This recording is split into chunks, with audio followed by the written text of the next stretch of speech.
Light Yagami explains to Ryuk that he is trying to create an ideal world where no criminals are left unpunished, and, as the god of such a world, he cannot sacrifice half his life for the Shinigami eyes, as that would limit his reign.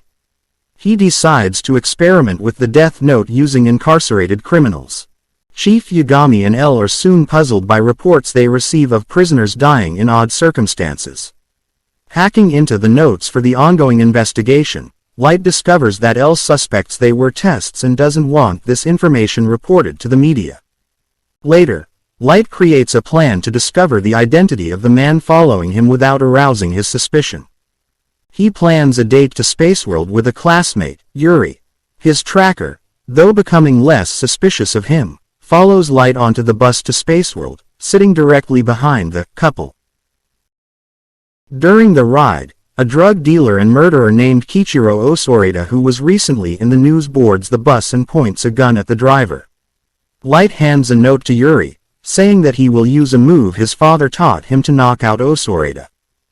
The man behind him notices and tries to talk Light out of it, but when Light accuses him of being in league with the hijacker, he eventually resorts to using his FBI ID to prove his innocence.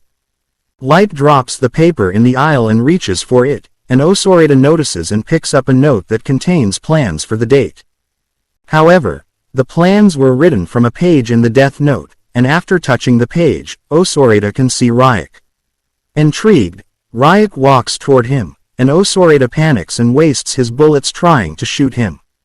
Osoreda orders the bus to a stop and attempts to flee but is immediately struck and killed by a white sedan.